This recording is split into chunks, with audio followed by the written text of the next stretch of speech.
Hey, good morning. Welcome to Hobby Evolution, episode 563. This is what I love about StreamYard. I can put it right there and I don't forget what number episode we're on. I see Ed was with us. What's up, Ed? So, let's see. Jenny, good morning.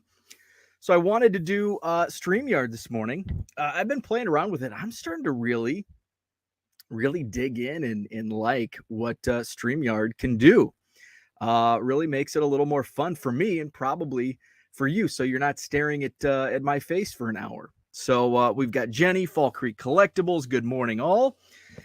So today I wanted to talk about file exchange. I didn't have much of a topic to discuss, so I'm like, I talk about file exchange so much, but what is it? Like you hear file exchange, it's spreadsheet, blah, blah, blah. And so I'm going to stop talking and I'm going to start showing today all about eBay file exchange. And I understand if you're not familiar, don't work with spreadsheets and they can be intimidating. I get that. And the template to start with, it can be a little overwhelming. But once you figure it out, once you have that first success and you understand what you're doing, it's an amazing tool. I pulled my hair out getting my file exchange template started. Chris, who reached out to me and really, like, he's the one, and he sends me updates. We bounce things back and forth, and so, like, all credit goes to him for getting me on the file exchange train. So I want to share that. Victor, good morning. Jenny's scanning some 78 tops this morning. That's awesome. That's a lot of people don't like 78 tops. That's like I think 78, that set, to me, my opinion, that's like the most underrated set, maybe, of all the top sets. I love 1978 tops. And I think part of it is nostalgia for me because it's like the first, now I call it vintage. Is 78 really vintage? Maybe. It's kind of on that borderline where some people think it's vintage, some people say no. But to me, it's kind of right on that borderline. John says 79 was the worst set of the 70s. I agree. I totally 100% agree. 1979 was is my least favorite top set of the 1970s. Followed closely by 1976, which I know that I'm probably in the minority having 1976 as one of my least favorite worst sets of the 70s. 79, 76, I like neither of them. 78 was one of my favorite. I don't know if 78 it's up there among my favorites, but I don't know where it would rank. John is with us. What's up, Cooter? Boom Slang, what's up to you? 78 was the first set I collected as a kid, said C&M Collectibles. Oh, there you go. Oh, I love that with the logo. That's very cool. John, what is up, John?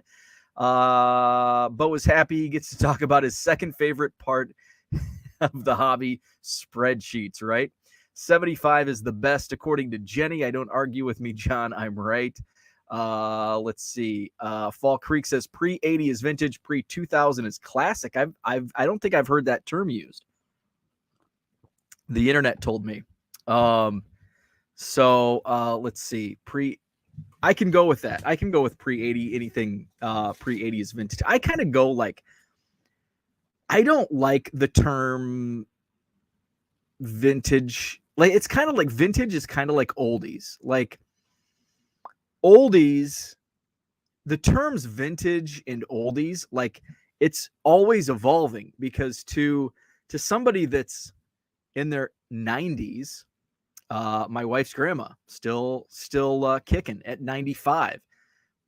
1960s music is not oldies to her because she was, I don't know, do the math. I hear Elton John in on the oldies station. I hear Pearl Jam on the classic rock station. That's not classic rock and oldies to me, but to a millennial, a kid, a teenager, those are oldies, and that is classic rock. So it's always evolving. So I don't like using those terms. 76 has the all-time great subset, which is awesome, especially as a kid learning about those players. I was able to pick up that huge lot yesterday. 3,500 for over 1 million cards. Saw some 72s, 3s, 4s. Lot was listed 1970 to 2009. Check out, if you're not subscribed to Boomslang's YouTube channel, check him out. He's got a setup, boxes behind him, and now I'm very intrigued to follow the journey of 1 million cards. By the way, speaking of picking up collections, the latest video of the potential collection I'm buying is on my YouTube channel, so check that out. Diego, I saw your comment. I left a cliffhanger, so I'll spoil it. The video's already on. If you're watching this video, you've probably already seen that video.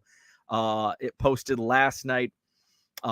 We went and looked at it on, let's see, what's today? Thursday. Tuesday night, we went and viewed it a second time.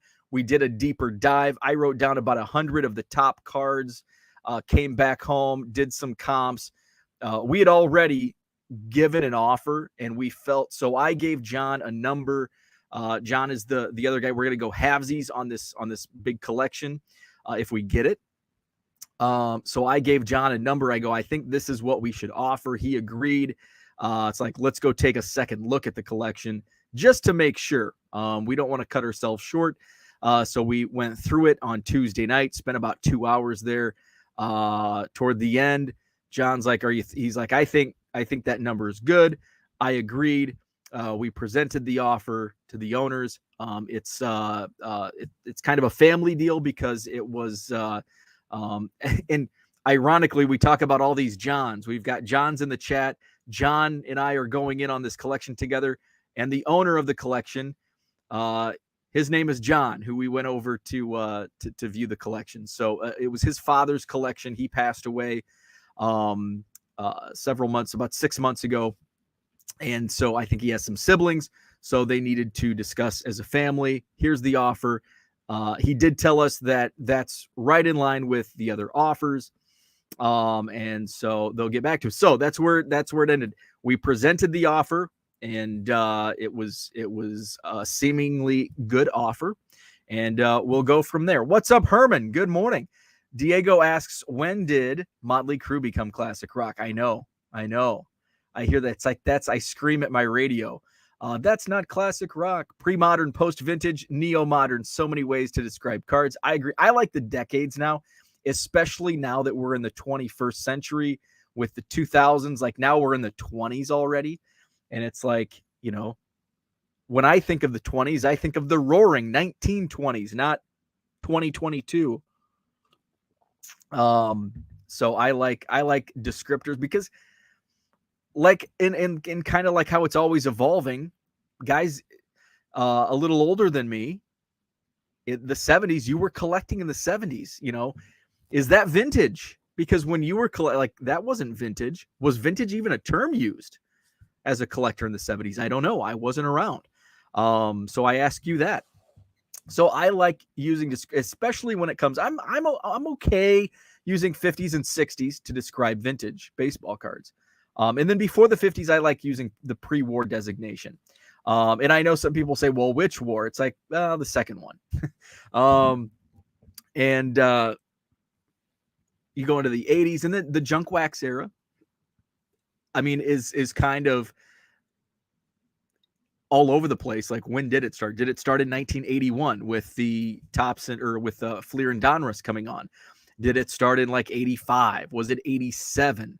We were full steam junk wax in 88. When did it end? Was it 92, 93, 94?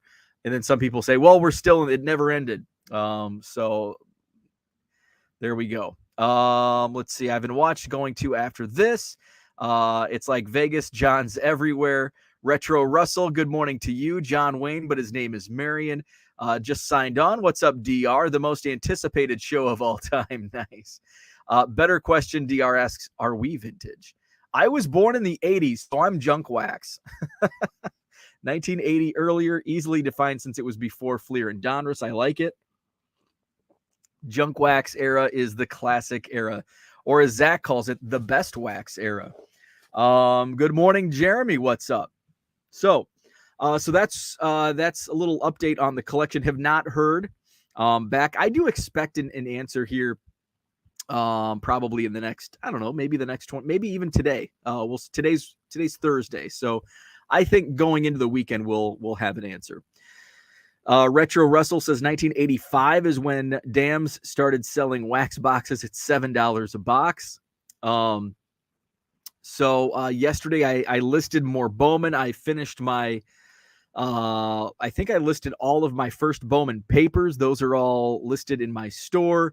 I listed some prospect lots from this year's Bowman. I haven't listed the rookies yet. I think that may be on today's docket. 2022 Bowman just absolutely flying off the shelf. I listed a bunch of chrome inserts, just absolutely flying. So did shipping and 2022 Bowman sorting. So, and I think, I was a little concerned because this is yesterday was hobby release day, and it's like, man, the prices are going to tank, which I think, they will drop because hobby is now out. I had a full week to take advantage of first on the market, basically, with the retail I bought. By the way, I don't know if they're still in stock, but Fanatics had Bowman boxes. I think, Topps had them for what, $300 plus tax and shipping, so you're in at about $320 a box there. Fanatics had them, I think, $350, and I think that's an all-in price because you get free shipping. And you can knock a few bucks off if you use those Costco gift cards, those Fanatics gift cards bought through Costco. In fact, I went and I almost did it. I almost took the plunge. I was on the Costco website ready to order some Fanatics gift cards. And then I thought, I've got enough freaking Bowman. I'm not even through the blasters. Plus, I'm looking at this collection. I don't need to overwhelm myself with inventory. I've got plenty. So I passed because I wanted to get the retail boxes. The retail boxes on fanatics.com, at least yesterday afternoon, were, I believe, $150 for 282 cards. That comes out to about 43 cents per card, which is about a nickel less than retail blasters, which I still think is a good deal. Despite, what the odds you see on the side of the box, I had great breaks. Maybe that's because I got really lucky. Let's see. Oh, Retro Russell says Sam's, not Dams. I was a little confused when I saw that. So Sam's Club selling those boxes for $7. Cooter says we need to assign code names to all the Johns. I started using Cooter to avoid having to give a last initial at my favorite hamburger joint. Scotty, what's up, Scott? Good to have you. Let's see. How rare was it that Bowman retail was out prior to hobby? 1 in 100 or higher? Not surprising, especially here over the last couple of years. We've actually seen retail being released before hobby in several different products. I think the first time we started was actually pre-pandemic with Topps Archives back in like 2018 or 2019. And it wasn't a week. It was like 3 months. Topps Archives retail had hit the shelves in like June, where hobby was pushed back to like September. So it's definitely not unprecedented, and it's actually been not pretty common. It's been fairly common here over the last 2 years during the pandemic. The pandemic era, is that going to be a baseball card era? The pandemic era. Bo, if I did my counting correct, everything you list today will end on a Saturday, and Saturdays are usually your card show days. So relisting on Saturdays, just an FYI. So, hey, that would be good because usually my card show Saturdays are slow on eBay. So I would actually like that they end on, I'll use air quotes because my listings don't end. They just they automatically relist, but there is a countdown. So once it gets down, it'll show up on the ending soonest in the search. So I actually like that they end on a card show Saturday because typically my card show Saturdays, it's anecdotal, no scientific evidence to prove that my eBay sales are actually down on my card show Saturdays. It just seems that way. However, there was an exception this past weekend at the Madison Card Show. But there's a reason. I had just listed a bunch of 2022 Bowman, and so I had a hot new product in my eBay store, which led to the increased sales. There's Jenny. Yeah, 2018 archives. Yeah, 2018. It was a couple months. It was because the typical release for archives in the past was June, the first week of June. I know that because it was always out when I broadcasted the Illinois high school softball state finals down in Peoria. I would always grab a few blaster boxes of archives and do a hotel rip after I finished my notes the night before the tournament started. So, so it was early June that retail did hit the shelf, but then it was it might have been I think it was more than a month, but probably less than 3. It might have been like the end of July into August when Hobby was actually released. In the 80s, vintage was pre-74 when cards were issued in series. Okay. And I've heard people say when the vintage argument is brought up, they do say vintage starts when the series ended, which was 74? Was that the last series? Let's say you pull a random stack of 150 cards from a box to list, and it has cards from 10 different sets. You surely sort that to the sets so that listing is more effective with the spreadsheet. No, I actually don't. Because it just takes too long to sort. It actually takes longer to sort than what it would. I'm pretty fast at typing. And so the only thing I need to change, which I'll show here in a moment, in the spreadsheet, I'll have to change I'll have to type in Topps Fleer Donruss in the year. That's about it. So it actually doesn't really save any time, because it would take me more time to sort.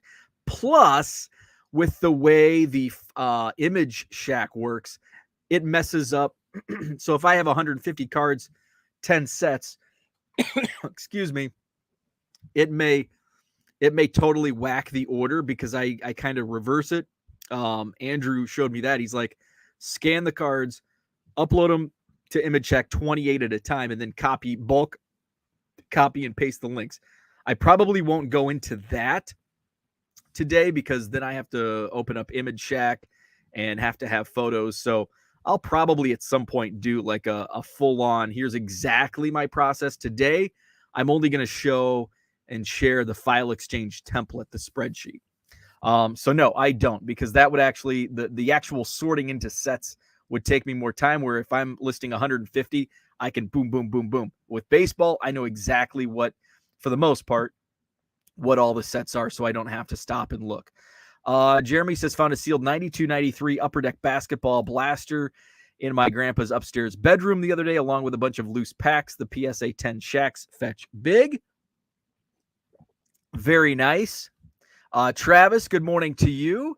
TD Sports Cards, what's up? Good morning. There's George. It's been so long. What is up, George? No work tomorrow, so getting drunk.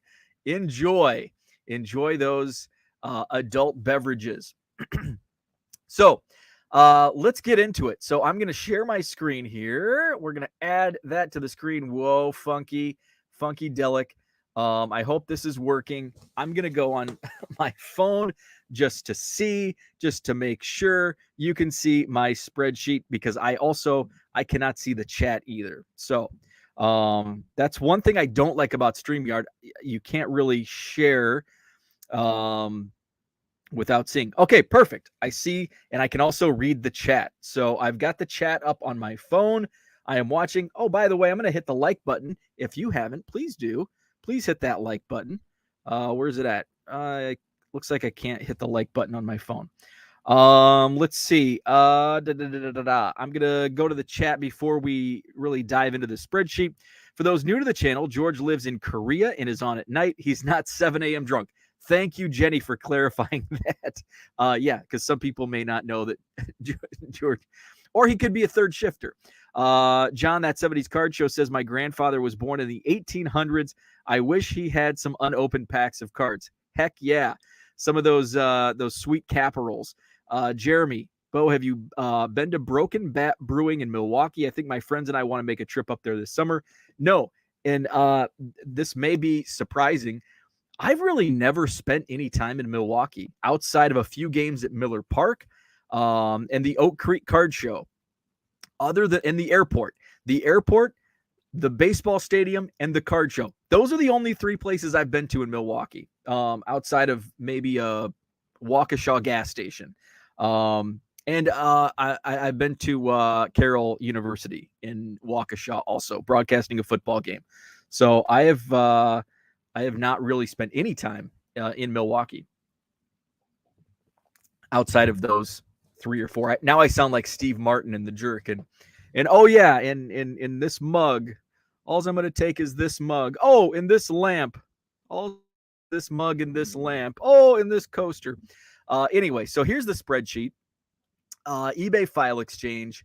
The template is, I have a tutorial on how to use this or how to access it. I have this template on the link that's in the description to this video from my 1millioncubs.com website. So this is the template. Now, and I did say this in the description, it does change every so often. Every few months, it seems there's a little change. There was one recently about 2 weeks ago where the graded column changed from not professionally graded to now just a yes or no in the field. So let's start at column A. We've got action. So basically, this is pretty self-explanatory. Add. We're going to add listings, and I don't even know what the other terms are. Most of this you can copy over and use. When it comes to some of these categories, these columns, I'm not sure what they are. So if somebody runs into a problem and you're using some of the blank columns of my template, I might not be able to help you out. Custom label. This is what I just recently started using. This is the column where you can actually do your own little Dewey Decimal System. So custom label. This is just for an example. I actually don't have this label created yet, but I will soon. So I use this method, box 3, row 1, tab A. I started using a different label like 04. I was dating it and then sporting it. So it was like 0418 baseball. But then Paul Carl Card said, why don't you make it simpler? So I applied the KISS strategy and I kept it simple by using box 3, row 1, tab A. Yeah, that's pretty simplified, right? So that's what I use for the custom label. If you're not using that skew method, just leave that column blank. Also, this does show up when you're in your My eBay and you're at the shipping screen for an item that's sold. This does show up right there on the main screen, which is what I love and was probably why I was a little hesitant to use that, because I didn't want to actually click into each listing to try to find which box, because that would take up an extreme amount of time. So it does show up right there. If somebody orders 3 cards and they're in 3 different locations on the custom label, each card shows where they're at. So you don't have to do any clicking. It shows right there. So that's custom label.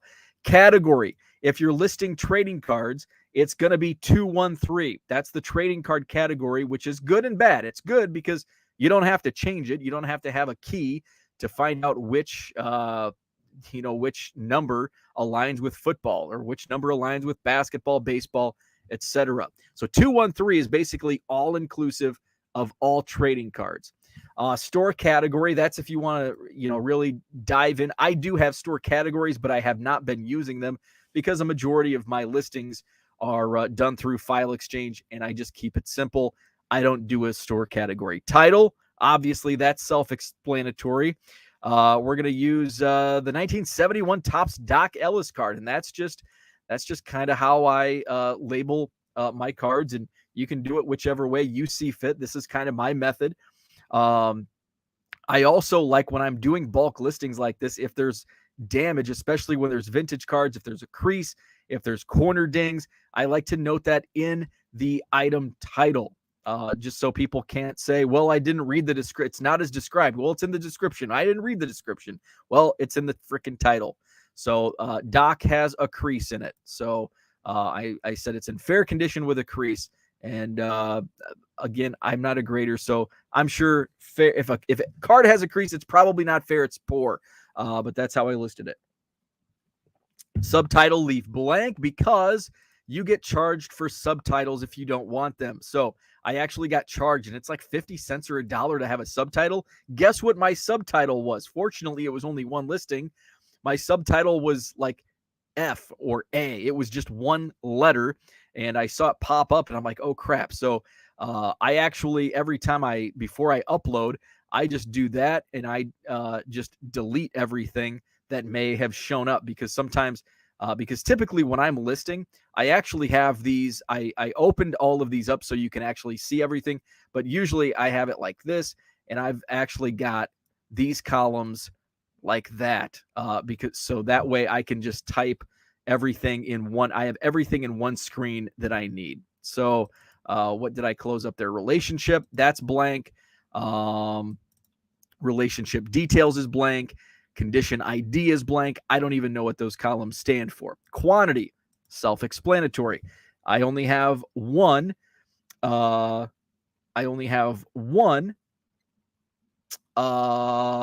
Ellis card. I'm kind of looking at the chat. That 70s card shows shrink to fit.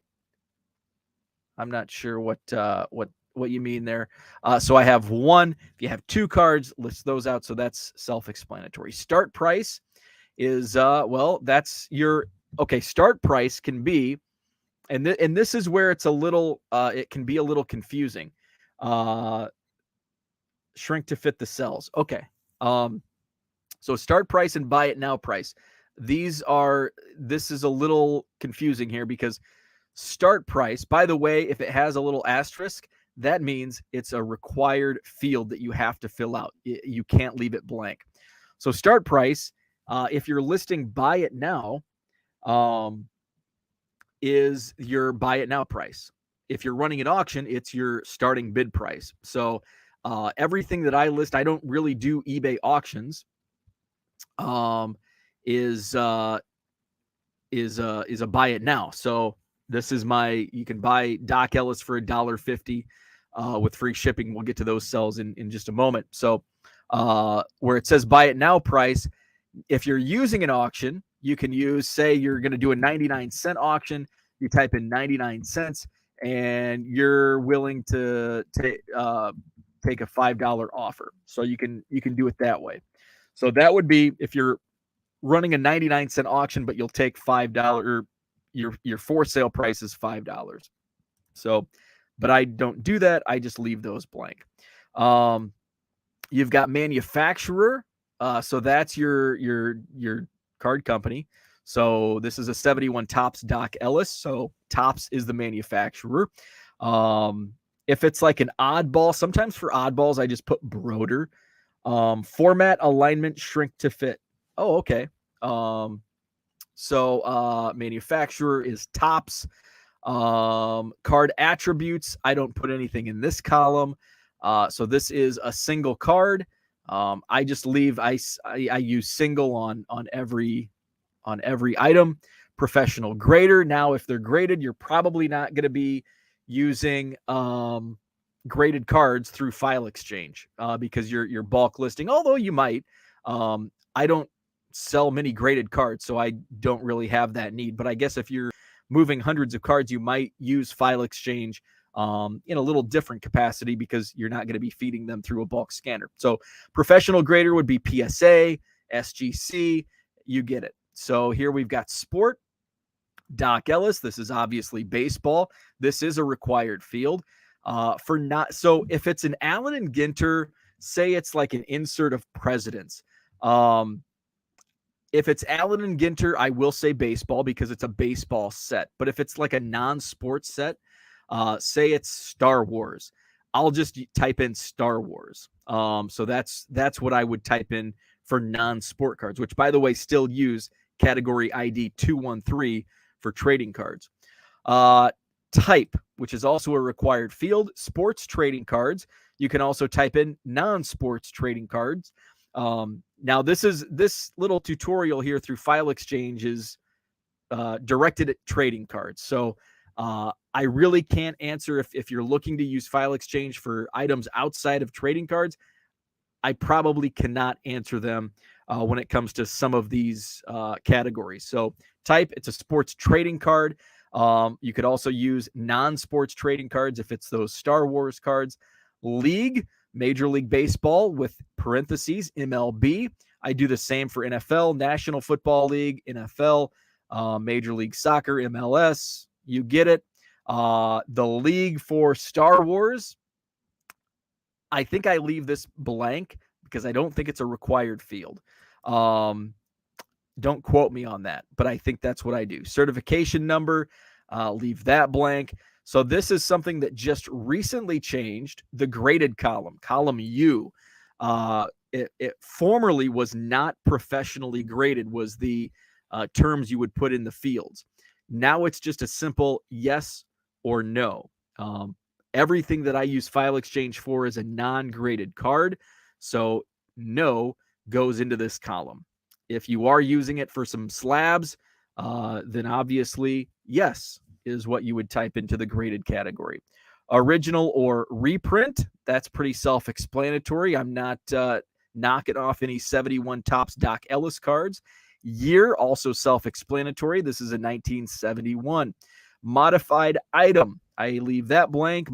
Modification description, that's also blank. Column Z is the player. Obviously, it's a Doc Ellis card, so Doc Ellis. Now, and then team, he was on the Pittsburgh Pirates. These are required categories or required fields to fill out.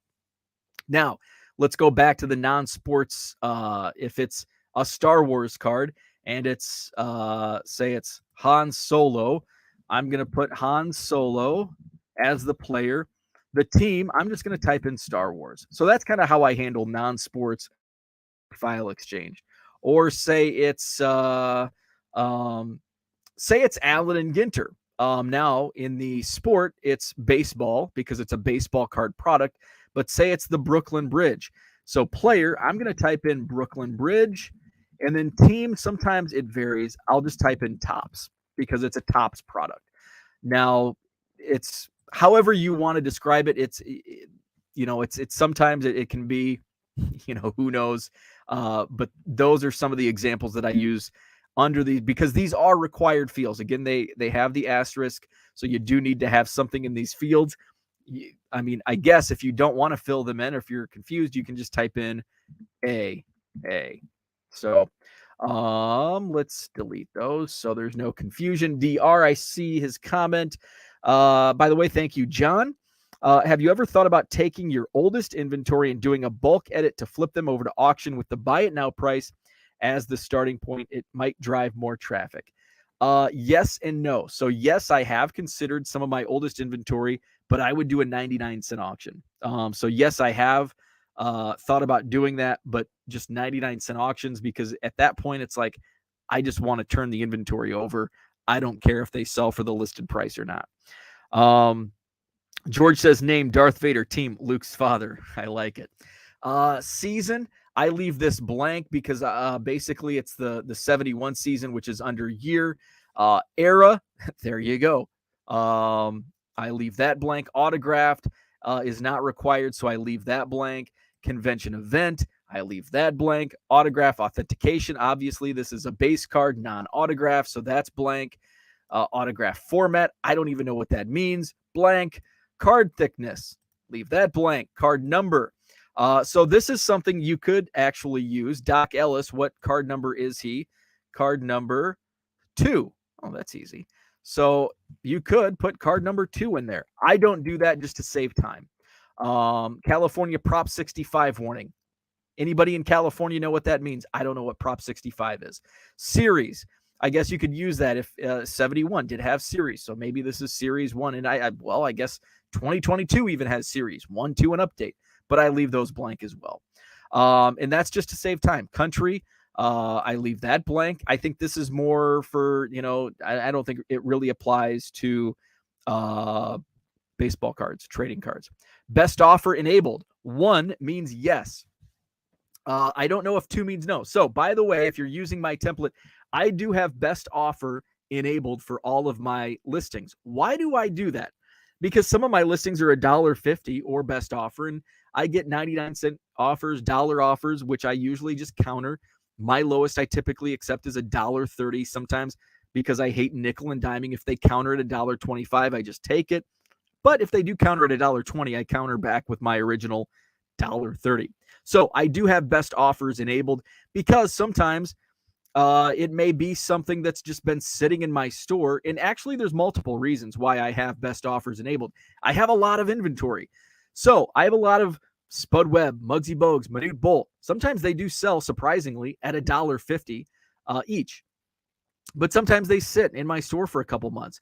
And if somebody wants to offer $1, I'll sell it for $1.25, or maybe if they buy 2, I'll take $1 each. So I have the best offer enabled, because I can, possibly sell even more, because, maybe if they buy 7 or more cards from my eBay store, they can get that 25% discount. But in reality, if they want to buy 10 cards, I'll give them better than a 25% discount, especially if it's some of the junk wax era stuff. So I'll take 99 cents if they're going to buy 10 cards. So that's best offer enabled. Yes.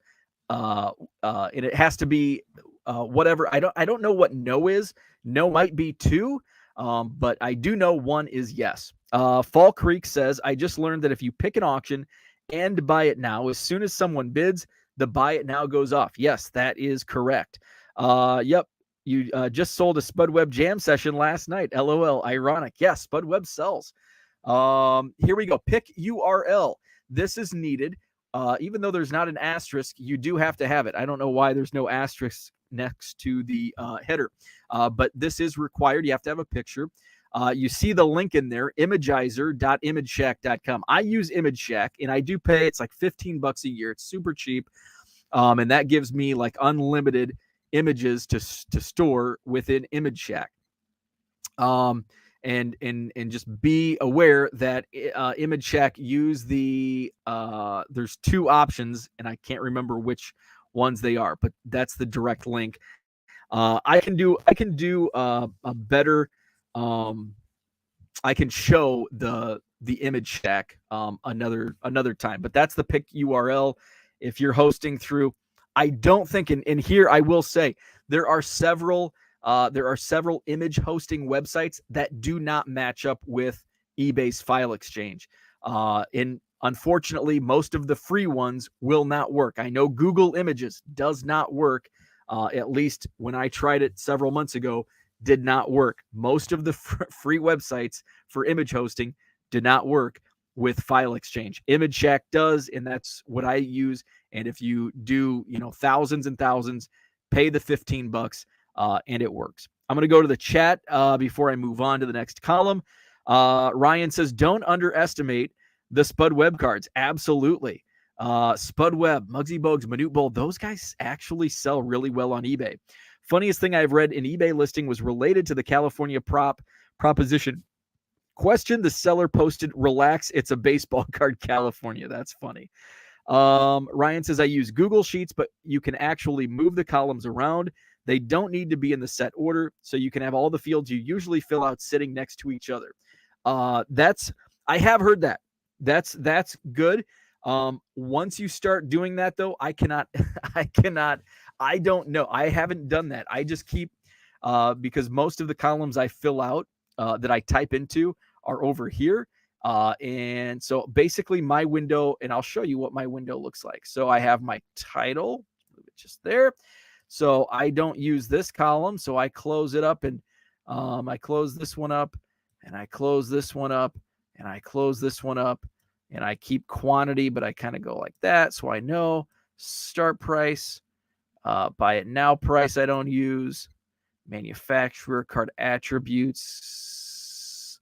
Let's see. So all of this, and that's just copy and paste. So a lot of this is copy. I do one sport at a time. So that's copy and pasted. That's copy and pasted. This I don't use. That's going to be all the same because I do baseball all at one time. That's copy and pasted. That's copy and pasted. That I don't use. So here we go. This is actually what my screen looks like. So I go in and I type in 1987 Topps Will Clark rookie card number 187. I don't know what it actually is. San Francisco Giants RC. And then I go quantity 1. I'm going to list that $1.50. And actually, usually I just have these, copy and pasted. We'll do 1987. So this, I probably don't copy and paste. Well, I do, but then I change it. So 1987, and then I type in Will Clark, and then I type in San Francisco Giants. So that's all I type in, because my description, which I'll get to in a second, is already filled out. So say I have the Mark McGwire 1987 Topps Mark McGwire Oakland Athletics. I type in A's rookie card RC, and then these columns I'll usually like that, and I'm probably just going to list that for $1.50. It's already set to 87. Mark McGwire, Oakland Athletics. Boom, and that's all I have to type in. On to the next one. So let's go back to where were we? Where we were on like column. Okay, and there we go. Gallery type. I don't use. So just type in none. I think you have to actually have none typed in. There's the description. So this is, something I don't type in a different description each time. This is kind of default, not kind of, it is. It's default, and this is copy and pasted through the entire spreadsheet. Cooter says, Card Geeks talking spreadsheets. Can we get any more nerdy? No, we cannot. Absolutely not. Ryan says, this is a great video. So relieved to know there's other people with this same approach. Love it. Thanks, Ryan. I feel like I'm in school, all confused. Jenny says, someone asked about pre-sorting by set. You do pre-sort by card price, correct? So all your $1.50 just zoom through. So most of my listings are $1.50. Sometimes like with Bowman though, if I'm listing like a new product, then it varies. But if I'm going through like a quarter box, most of it's all $1.50, and sometimes it's like I'm going to list it for $1.50 just to move it because I paid a penny. I bought this bulk box for a penny a card, and this card may be comping at $3, but it's going to go in my store for $1.50 because it'll sell quickly. So for the most part, a lot of my cards that I use file exchange for are $1.50, $2, $2.50, $3, somewhere in there. So my description, and again, this is just copy and pasted through the entire spreadsheet. Shipped in penny sleeve and card saver. Buy 3 or more, get that automatic 15% discount at checkout. Now, if there is something there's damage on the card, I will go and I will notate that in the description. Most of the cards, unless I'm dealing with vintage, pretty self-explanatory. There's no bad damage that needs to be notated. Rich, Uncle Rich, good to have you in the chat.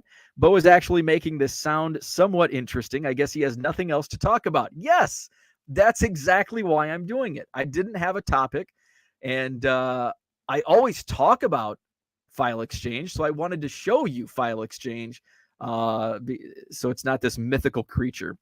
Victor, good morning, Victor. Thanks for stopping in the chat. Can I use this file exchange with a Mac computer, or do I have to reformat to numbers? Ooh, that's a great question. Ryan, I think Ryan in the chat uses Google Sheets. So if you can use Google Sheets, and I'm sure you can use Google Sheets on a Mac. I don't use Macs, so I'm not sure. I'm not. I have an iPhone, but I don't like Macs. In fact, when I worked at the university, we were on Macs, and then I moonlit at the newspaper, and we used Macs. And then I had a PC at home, and I hated Mac. I never could get used to Macs, and that was 3 years of working on Macs, and I could never figure them out. Maybe I'm just slow.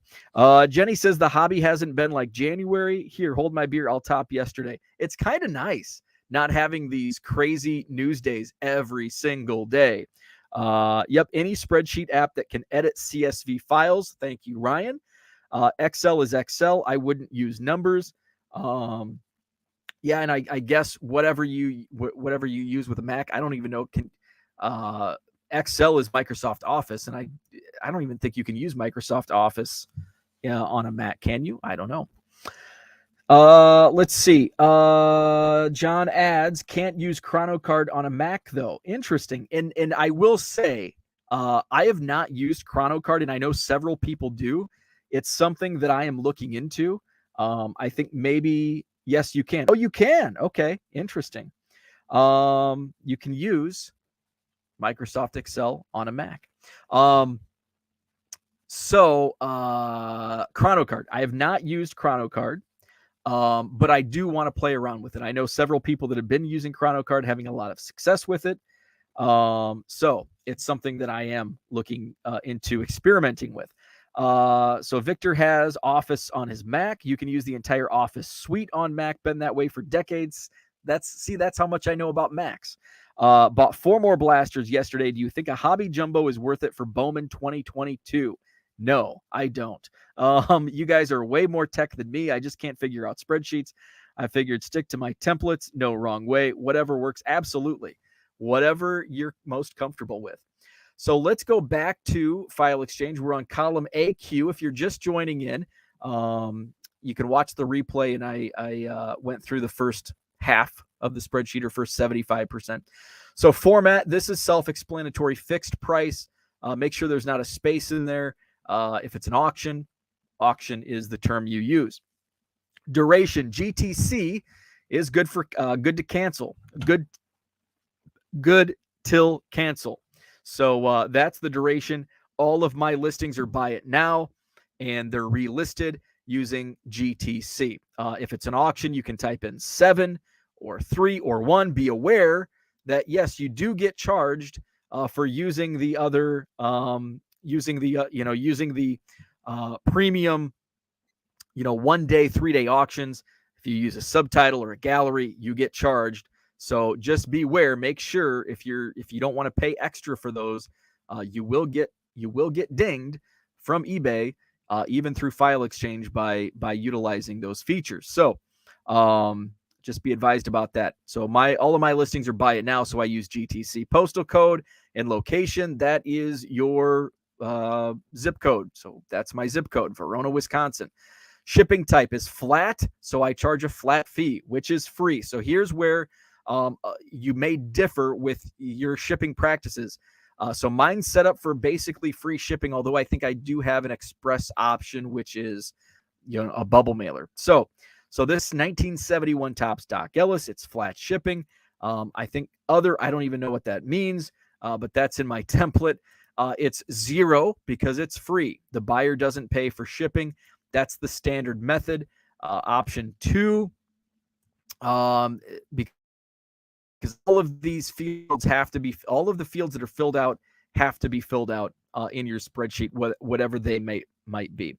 So shipping option 2 is standard. It's 0 free shipping. Now service option 3 is express, which just means bubble mailer with tracking. And so a buyer can check this box and pay $4 for a bubble mailer. So that's how you would handle that. So 0 for free shipping, or whatever you so choose on your shipping cost. And I leave that field blank for additional cost. Dispatch time max. That is your handling time. So my handling time is 3 days. You can choose whichever you wish. 1, 2, 3, 4, 5, 30 if you're going on vacation, whatever you so choose. So mine's just defaulted to 3. Promotional shipping discount. I don't use this. I actually just go in for any shipping discounts. Again, most of my shipping is free, but you can go into your settings and your promotions and use the discount. So I've never used any of the discounts within the spreadsheet. Discount profile ID, I leave blank. Domestic rate table, I leave blank. Now, another one that you may differ on, and we're at the end of the spreadsheet. Returns accepted option. I do accept returns. Just on some of these, low dollar cards. If it's a higher end card, sometimes I'm a little wary about accepting returns. But in the case of these, $1.50 free shipping cards, I'm okay. So returns accepted, again, no spaces. I think if you choose not to accept returns, it's returns not accepted with no spaces. Returns with an option, days_30. That means returns are accepted within 30 days. Refund option is money back. Again, no spaces. Shipping cost paid by option. That means the buyer has to pay for return shipping on a return. And then the last two, I do not use these columns. Additional details and use tax table.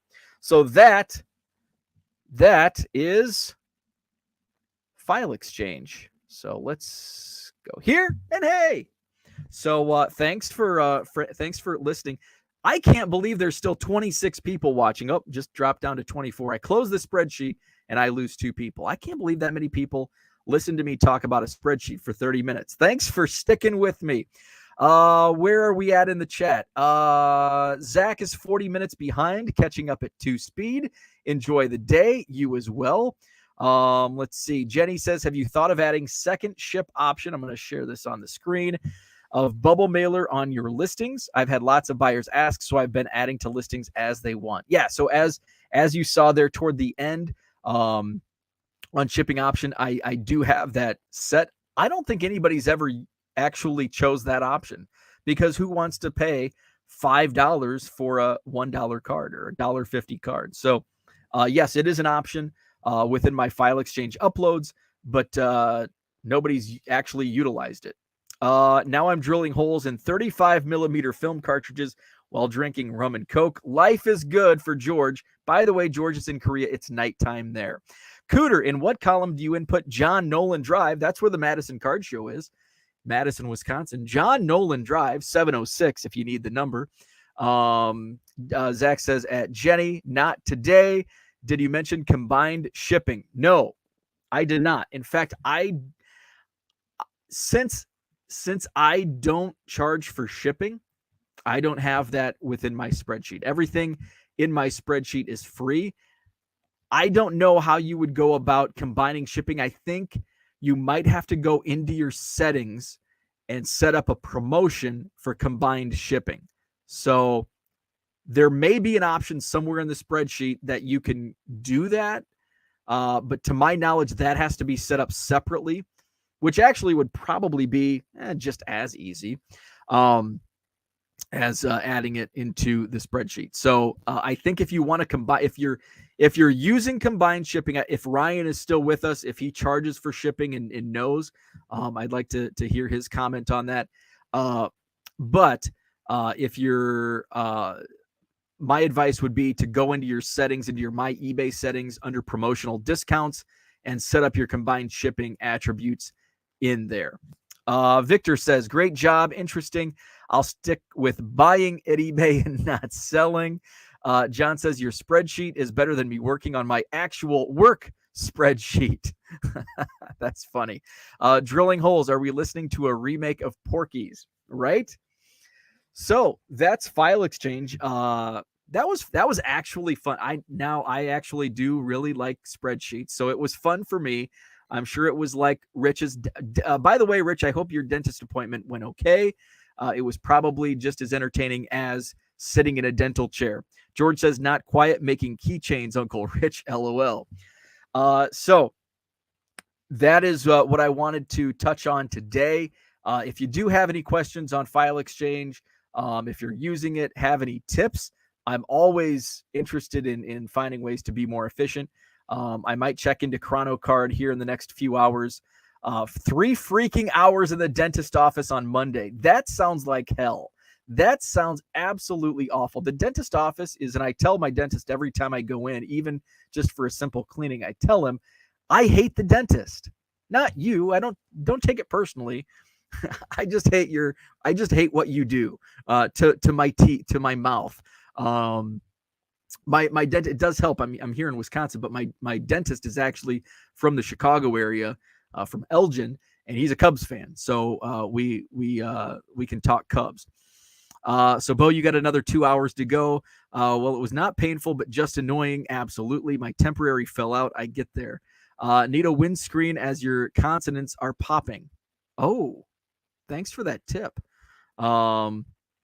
Good stuff. Have a great day. Off to water the grass seed. There you go. It was actually pretty warm for the first time. It was May 4th yesterday. First time that I actually sat outside on the patio, which I think is like the latest ever. So I sat outside, and I was doing some work. I was putting together my layout for the May 28th Madison Card Show, which you see scrolling along the bottom is Saturday, May 28th on John Nolan Drive at the Sheraton Hotel. They tell me can wait for your permanent to arrive, so I finally get to the chair 45 minutes after I arrive. Ugh, that's awful. So going to be doing a lot of shipping this morning, and I think I'm going to list some rookies from 2022 Bowman using File Exchange this afternoon. Tomorrow is Friday, Hobby Evolution. Again, tomorrow morning, 7 a.m. Central. This weekend, I will go live Saturday morning. I'm not sure what time. Saturday morning, usually I go on 8 a.m., somewhere in that vicinity. No show on Sunday. It's Mother's Day. I'll be down in scenic Anawan, Illinois, visiting my mom for Mother's Day. So back at it after the weekend on Monday morning for another edition of Hobby Evolution. And hopefully here in the next couple of days, I'll be able to provide an update on the collection and if our offer is accepted, declined, or countered, and the next steps, because then the real work begins. Then we've got to split it, because it's not like I just go pick this collection up. There's two of us that are going in on it, so we have to divvy it up and figure out what's even. We will do a draft now, since there's so much, and we've got to kind of assign values. We'll probably set aside, the good stuff, and then, kind of the leftover, the $5, $10, maybe even $20 cards. Then we'll do a draft and we'll stream it here on YouTube and StreamYard. John says, I think my azaleas don't want to pop until June. Have a great day to you, Travis, from mid-Michigan here, and got the first, I missed that. Got the first grass cutting in yesterday. That's probably on my agenda. Might be Saturday before I head back to my mom's. We got azaleas all over the place in bloom here. It's our town flower. That's cool. So going on 1 hour. That's what I had. Thanks for tuning in. Thanks for sticking with me through spreadsheet chat. Back at it tomorrow morning, 7 a.m. Central, for some type of hobby topic we'll discuss. If you have any ideas, I've been like running low on topics to discuss here in the last few days. So I didn't want to talk about Bowman again, although I did mention it a few times. So if you have any topics, hopefully that mute button worked this time. So if you have any topics you would like for me to talk about, let me know. Have a great Thursday, and we'll chat tomorrow.